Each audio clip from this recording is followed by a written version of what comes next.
Hey now Brawlers, today we're going to take a look at Naruto Shippuden, the deck building game from Cryptozoic Entertainment. This is yet another game in their Cerberus engine line of deck builders. So theoretically speaking, this is compatible with the DC Comics deck building game and its sequel Heroes United, with the Lord of the Rings deck building games, and with the Street Fighter deck building game before it. Theoretically speaking, I think it would be a little more difficult with this one, and you'll see why when I go to my explanation. Let me give you a little backstory about my involvement with Naruto, by the way. I like anime a lot. Obviously, I'm wearing a Bleach shirt. I am not a fan of Naruto. I actually liked Naruto a lot back in the beginning. I started reading the manga right from the get-go, and it was great. These kids at this ninja school, these crazy powers. It was funny. It was quirky. It felt different from everything else that I had read, and I liked that. And I kind of just stopped reading it for a while. I came back to it and checked it out when it was in the Shippuden arc, where the characters were older and there was more bad guys running around and stuff like that. And it felt like a big hot mess. I think it just totally jumped the shark, because the author just obviously has no idea, no plan, no long-term thinking. Let's just see what happens now. Let's throw another character in here, and let's have these characters fight. Now they're in a rivalry. That's the feeling that I got. So I think it's like totally inferior to other manga like One Piece. So, okay, that's it. That's the end of my diatribe with Naruto. Now, the deck building aspect of this, however, is something that I like a lot. If you've watched my videos before, you know that I like the DC Comics deck building game, and I do like the Street Fighter deck building game even more than that. So this is, like all these different games, this is the same engine, so the same core gameplay is the same, but each one adds a little something new. In this case, tying back to the theme of Naruto, you have Chakra, which is actually a new type of currency in the game, in a weird sort of way. So let me go ahead and give you a brief overview of how this new stuff works, and then we're going to come back. I'll tell you what I think.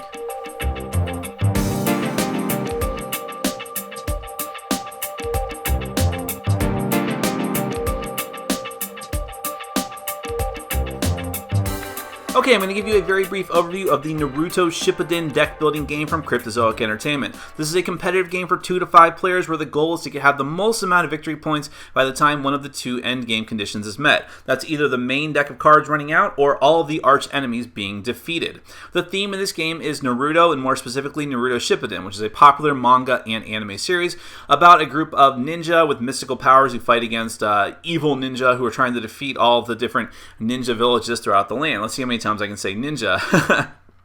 So I'm not totally up on all my Naruto lore, but definitely if you like Naruto, then you're going to get that much more enjoyment out of this game, because all the characters, all of the different powers, all of these things are ripped directly from the manga and anime series and all brought out through the artwork, so you will appreciate the game that much more. Now, this is a deck building game, and in fact, this is one of the Cryptozoic's Cerberus engine deck builders, which means that all of these games are theoretically compatible with one another. You have the DC Comics deck building game, you have its sequel, Heroes Unite, you have several Lord of the Rings deck builders, you have the Street Fighter deck builder, and now you have Naruto, and theoretically you could take components of each of those and mix them together and to make one game. I will caution you, however, that I think that would be much more difficult with this edition of the series because of some unique elements that really are not going to blend well together when you're mixing together different cards, so you have been warned. Now, if you're not familiar with deck builders, the concept of a deck builder is each player is going to start with the same inferior deck of cards. In this case, you're going to have 7 of these punch cards, which are very basic. They're beneficial cards, but they only give you +1 power, which isn't very good. Power is what you're going to use to buy more and better cards to put into your deck.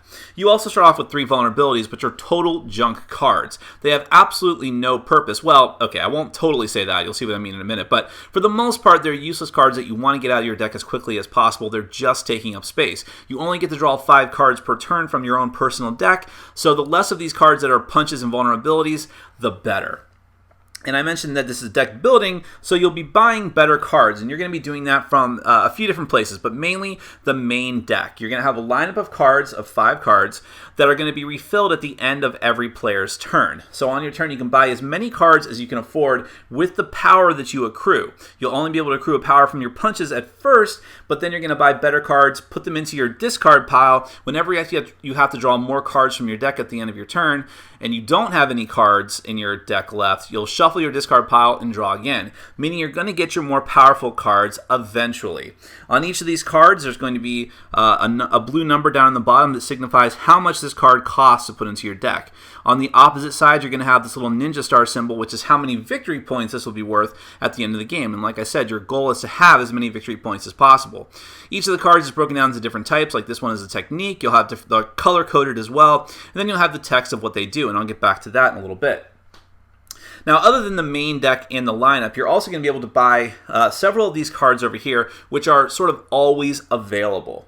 One of them that is common to all the different Cryptozoic deck builders are kicks. It costs you 3 power, it's worth a victory point, and it gives you +2 power. So it's not a fantastic card, but it is better than your punches because punches aren't even worth a point, and this one gives you +2 power. So if you have no better buys, you might want to go for this. Now, a new thing that's introduced in this game is Chakra. And I'm going to explain this a little more in a minute, but you can always buy hand signs in this version of the Cerberus deck builders. It costs you 1. It's worth 0 victory points. When you play this card, you get +2 Chakra, which is a new currency in this game. Some deck building games have different types of currencies. This is the first time that a Cerberus deck builder, to my knowledge, has a different kind of currency. And Chakra is distinctly different than power. I'm going to explain all that in a minute. The thing about the hand sign is that when you play it on your turn, you get that 2 Chakra, but then you have to put this back on the stack. So it's just a temporary Chakra boost. Also over here are weakness cards. Some attacks are going to force you to take weaknesses. You will never willingly buy these and put them into your deck because just like vulnerabilities, they're going to be taking up space in your deck and not giving you any kind of benefit. But worse than that, these give you a -1 point penalty at the end of the game for every one you have in your deck. The last thing you have over in this row of cards are arch enemies. Arch enemies, like I said, are one of the things that are going to determine the end of the game. They're always available to quote-unquote purchase. Thematically speaking, you're trying to defeat them. But just like any other card, you have a cost down here in the corner, which as you can see is much higher than all the other cards, but consequently they're also worth many more points. Zetsu here is worth 6 points. They count as an enemy card, which are also a different type of cards you might find in the center lineup. But if you are able to defeat them, they'll have a top ability, which you'll always get every time that you play them on subsequent turns. But they also have a group attack, or they may have a group attack. Sometimes it's an ongoing thing, which means that if they're at the top of the stack, or if they just get flipped over, everyone's going to be subject to that group attack, or to possibly a continuous ongoing effect. So they're bad news for people, but you want to try to take them out to get points before the other players do. So like I said, as you're going to go through the game, you'll have your basic deck of cards. You'll keep drawing to 5 at the end of your turn, trying to buy better cards, put them into your deck. Now, I want to talk about the character cards. Every player in the game is going to get dealt out a random character card at the start, and I believe there's something like 9 to 10 of these character cards, and they're all a little bit different and distinct, even more so than previous Cerberus deck builders. So here you have Naruto, the main character. Now, every character card has one thing in common, and that's that they can generate chakra from their chakra points. The chakra points are the 4 sides of the card that have different colors, and you'll notice that they're different for every one of the characters. These actually happen to have several common sides, but for the most part, there's always going to be at least a couple that are either different colors or in different spots. These colors and names correspond to types of cards that come out of the deck. So you have ally cards, enemy cards, starter cards, which are your punches and vulnerabilities, and enemies. There's also some people that use equipment, and there's techniques. All the different chakra points are keyed into different types of cards. On your turn, when you play a card, in addition to its normal ability and any kind of currency that it gives you, power or chakra, you can put it into the applicable chakra point on your character card. If you do that, you will gain a temporary chakra point for that turn. Remember, as I said, chakra is a type of currency that you're going to use to fuel powerful effects. And in addition to that, every character has their own unique chakra effect that can kick off once you've accrued enough chakra and spent it. So for instance, Naruto here's special chakra ability is that if you spend 3 of it, you can pay 3 less to defeat arch enemies this turn. And unless you have a special card effect, you can only use your character's chakra ability once. So if I wanted to take out Zetsu here, but I only had 9 power, and he's worth 12, but I was able to accrue 3 chakra as well, I could use Naruto's ability, therefore 9 power would be enough to defeat him. Let's take a look at a few of the other ones. I'm not going to show you everyone, but just to give you a taste of some of my favorite characters from when I do remember reading the manga. You have Hinata here. Her chakra ability is that she gets to draw 2 cards for spending 3 chakra. That's actually pretty amazing. If you're not familiar with deck builders, that may not sound that great. It's really, really good. You have Kakashi, probably one of my favorite characters. His ability is you can play a card with cost 4 or less from the lineup and then return it to the lineup. So you can use a card that's out in the middle of the table right away without having to buy it, put it into your deck, and wait for it to draw again. And it's a card. It could be a card that you may not necessarily be able to afford if you didn't accrue that much power in the turn. And the last one I'll show you here is Sakura. For 3 chakra, she can destroy a card in your discard pile. Again, if you're not familiar with discard pile, that might seem, with deck builders, that might sound bad, but remember that this is a way for you to get rid of those original starting cards that aren't really good, or possibly to destroy weaknesses you've been forced to take. So every player is going to get one of these characters at the beginning. It's public knowledge. You'll get your starting deck of 7 punches and 7 vulnerabilities, and then you'll go through the game. You're trying to get the most amount of points as possible, preferably by taking out arch enemies because they're worth the most, getting powerful combos through the cards that you buy, trying to avoid weaknesses, accruing both chakra and power in order to dominate your foes. And that's really the game. It's very simple. If you're not familiar with deck builders, it can be a little confusing at first, but it's probably, these Cerberus deck builders are probably some of the most basic ones you can jump into, and it's a really good entry starting point, a gateway game into other more complicated deck builders. Now let me just show you some of the other cards that come in the game, because I think that they're really cool. We'll start with the arch enemies, because that's some of the most fun ones. Because they're so difficult to defeat, not only are they worth a lot of points, but they have really powerful effects. So Itachi here, he has positive attack. Now, positive attack is a new thing that's introduced in this Cerberus deck builder as opposed to the other ones. A positive attack is something that's good for you to cast, and it only is beneficial for you. It doesn't hurt any of the other players. But nevertheless, other players can use defense cards that they would normally only use for attacks against themselves to cancel out your positive attack. So it's something to be on the lookout for.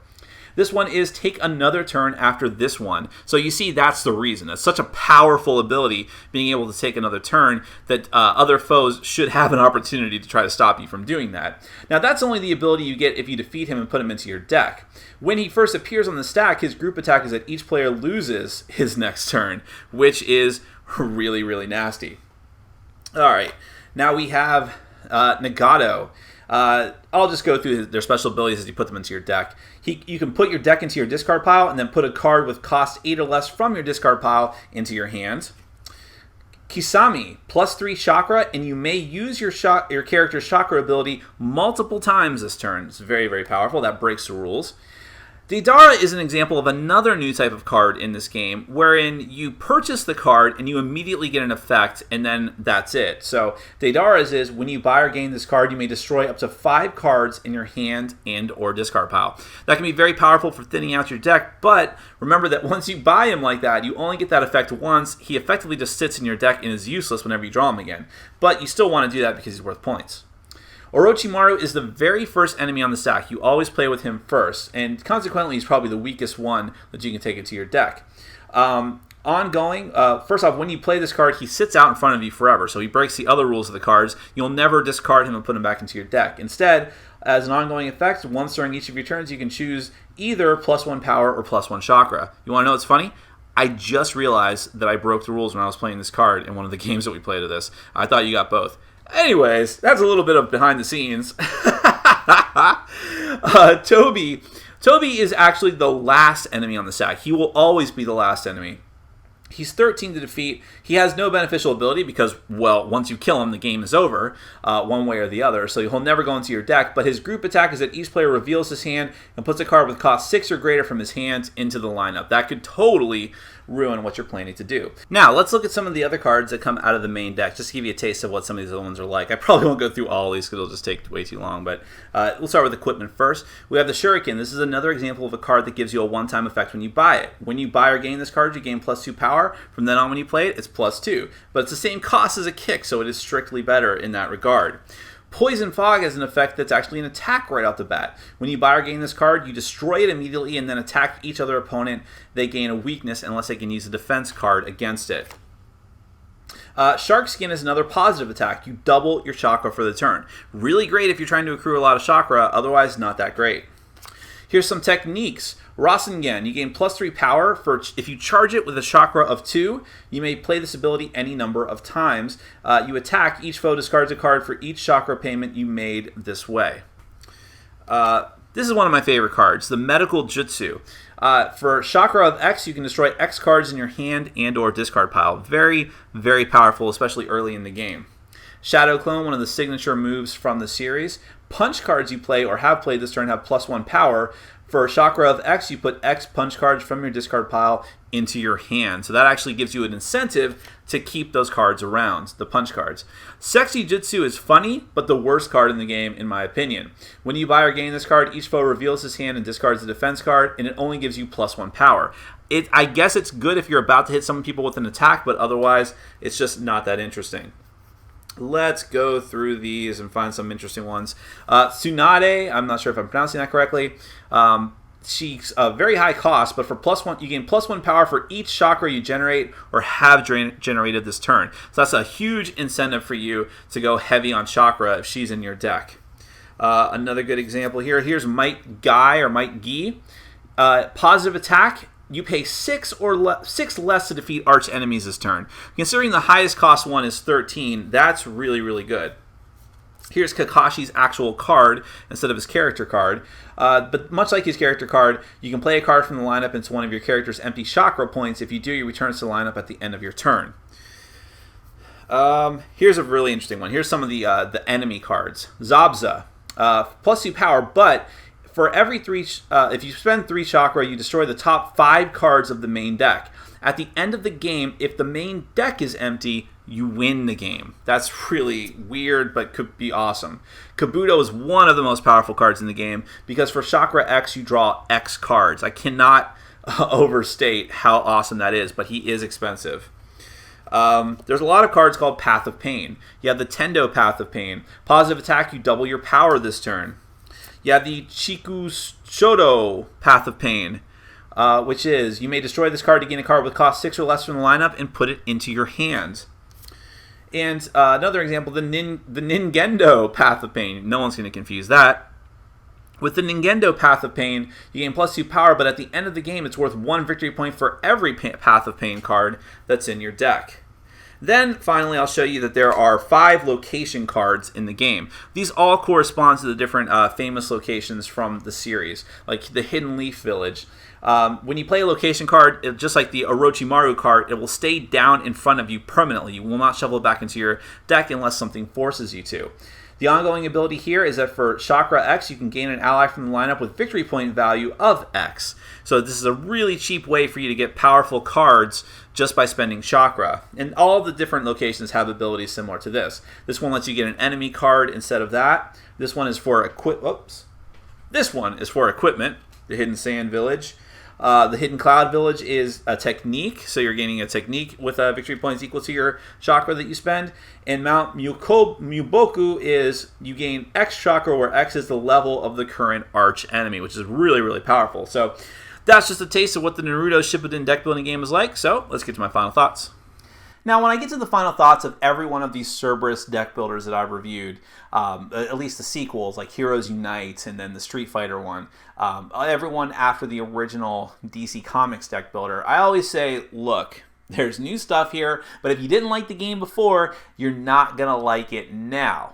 And I'll say that again. If you didn't like anything about the other Cerberus engine deck builders, and even if you like Naruto but you don't like those other games, I don't think there's enough here for you and you should just move on. You're not going to like this. But let's say that you do like Naruto. Let's say that you do like deck builders. Well, that should put this game on your radar right away. But if the thing that you didn't like about the other Cryptozoic Cerberus deck builders was that there just didn't seem to be enough depth or enough decision making to be had, this might be the one that you want to pay attention to. Also, if you like the game Ascension a lot, but didn't like that DC Comics and all that seemed a little bit more dumbed down version of Ascension, you might want to pay attention to this one too. I could make an argument that this is actually my favorite of the deck builders that have come out of Cryptozoic, even though it's probably my least favorite theme of the ones that have come out. And it's because of that chakra. it is such a, it doesn't seem like it's that different, but to me it adds such a cool new motivation in the game. Not only do you have the character cards are now much more distinct because each of them has different chakra points, a different array of chakra points, and so you now have more goals of what you're working towards. You know, in like other games in this series, like let's say if you were Cyborg or Batman in the DC Comics deck builder, you're going for equipment. Okay, that's fine. But now you have everyone's got a different array of cards that they might be going for and you want to have a good mix because it means that you're going to have a better chance of getting more chakra on your turn. So that's a very cool thing. You also have the concept of the hand signs, which are very cheap. They don't count for victory points and they go away when used, but if you know that you're going to need a boost of chakra in the future, that's a great way to get it. But then again, they take up spots in your deck. And if you're stuck on a turn where you have a lot of chakra but no power, you're kind of stuck and there's not much that you can do.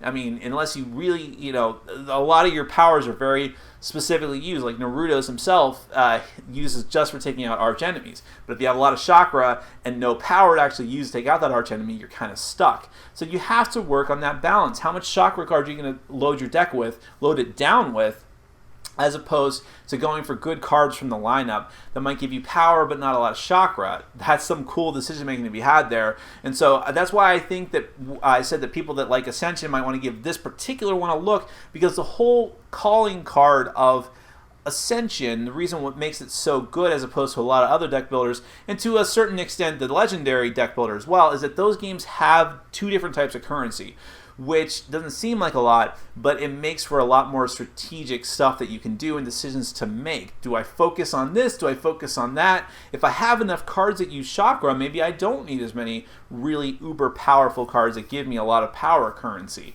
Those are the kind of things that can come up in this game, and consequently, I can make the argument that this game is much faster than the other ones as well. I think that Street Fighter is on the very long end of this spectrum, DC is in the middle, and Naruto seems to be quicker than that because you've got so many cool powers just kicking off every turn with that chakra, and some of the cards that come out of the deck are very powerful when working in conjunction with your characters. So I like that you've always got something to do with your cards. You can put a vulnerability, if you've got a starter slot on your character card, you can put a vulnerability there, and at least it's doing something. So very surprised by how much I like this one. I kind of thought I was just going to get it and it'd be like every other one of the deck builders, maybe even worse, but hey, I'll review it because it's Naruto, it'd be popular for the channel, but I ended up liking it quite a bit, and I'm probably going to keep it, and I'll probably get at least as much play as the other games in this series. Still not interested in the Lord of the Rings deck builder. I'm sure I'll play it eventually, but when it's really cheap, but I don't know. But these themes, even though they're not that thematic, you know, this one, like I think Street Fighter theme works very well for this system. This is another one where the theme doesn't make a lot of sense because you're all the good ninjas. None of you are the bad ninja characters, so why are you fighting each other? It doesn't make any sense. But getting past that, like you have to in the DC Comics ones, it's cool. I mean, if you like Naruto, you'll like the artwork and stuff like that. It mainly looks like stills taken from the anime, but I do like it. They changed up some things in the graphic design, like making the victory point stars into shurikens, which I thought was kind of a neat touch. Stuff like that. And you can integrate them together. I haven't tried with this one yet. I think it would be much more difficult to mix this together with the other sets because of that chakra thing. But if you can find the way to make it work, I'd love to hear it, because I would love them to now release a full set of like different deck lists to mix all of these different games together, or certain ones in, and just have some uber epic game that uses all these new mechanics. Or maybe they should do that for their next deck building game. Take everything they've learned from all these, mix them all together into one brand new game, maybe with a completely new IP. I don't know. I'm digressing a bit here, but I like this game. I think if you like Naruto and card games, definitely one you should try and probably buy outright. If you like the other DC deck, the other Cerberus engine deck builders, try this one too, because I do like the new mechanic and it makes it stand very distinctly from the other games. If you don't like any of these types of games, keep on moving, but I think there's enough here to merit some attention. My name is Nick, this has been Board Game Brawl, and I'm reminding you to get out there and game every day and in every way. Take care.